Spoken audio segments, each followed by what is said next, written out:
ऐसा मैं समझता हूँ। ठीक है। शांति प्रसाद भट्ट जी क्या कुछ कहना चाहते हैं? दिसंबर से पहले निकाय चुनाव लगता नहीं है कि संभवतः हो पाएंगे, क्या कुछ कहना है इस पर? देखो यशी जी, बात को समझने की जरूरत है। वर्तमान की जो सरकार है वो कितनी राजनीतिक रूप से भ्रष्ट है, इससे बड़ा उदाहरण नहीं हो सकता कि लोकतंत्र में तय समय पर जनता के जनप्रतिनिधि चुने जाने चाहिए थे। छोटी पंचायतों के साथ कितना बड़ा धोखा किया जा रहा है। ये उस काल में हो रहा है जहां ये बड़े बड़े भाषणों में कहते हैं कि अमृत काल का दौर है, देश आर्थिक रूप से समृद्ध है, नागरिकों के अधिकार बहाल हैं, राज्य से लेकर देश के अंदर चौमुखी विकास हो रहा है। ऐसी स्थिति में आप देख सकते हो कि जब आर्थिक रूप से कमजोर कभी देश हुआ करता था तो कर्मचारियों को तय समय पर नौकरियां भी मिलती थी, पेंशन भी मिलती थी, बोनस भी मिलता था। और आज जब देश तरक्की कर रहा है, कागजों में, जुमलों में और भाषणों में, तो ये नौकरियां नहीं दे रहे हैं, बेरोजगारों पर लाठियां चला रहे हैं, लोकतंत्र की हत्या कर रहे हैं। और जब देश के अंदर कोई आर्थिक तंगी नहीं है तो मैं पूछना चाहता हूं, कोई आपातकाल भी नहीं लगा है, देश में युद्ध भी नहीं है।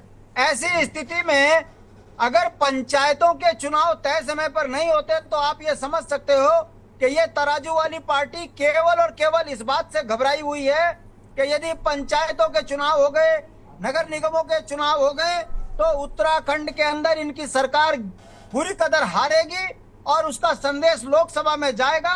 और मोदी जी नहीं चाहते कि इनके खिलाफ जो जन आक्रोश है वो जनता को पता चले, इसलिए ये नगर निकाय के चुनाव कैंसिल करके शायद लोकसभा के बाद करने की साजिश कर रहे हैं। अब आप समझ सकते हो यशी जी, दुनिया का सबसे बड़ा लोकतंत्र भारत है और दुनिया में गाल बजाने वाली सरकार यही भाजपा है, जो कहती कुछ और है, करती कुछ और है।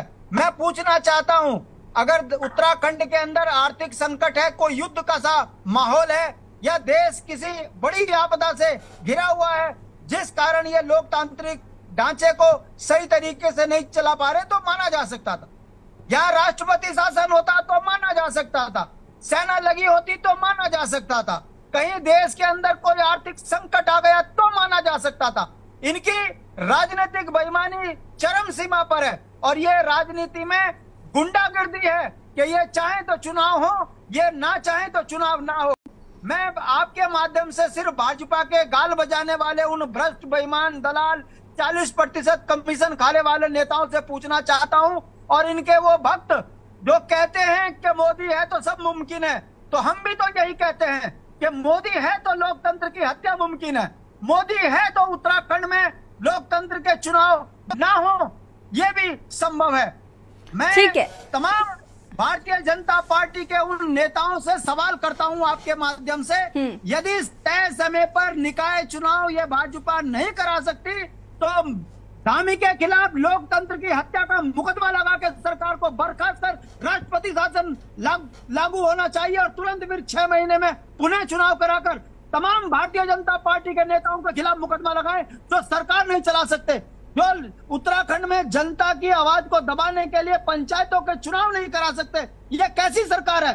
ठीक है शांति प्रसाद जी, मैं वापस आऊंगी। नवीन प्रसाद जी का जरा रुख करते हैं।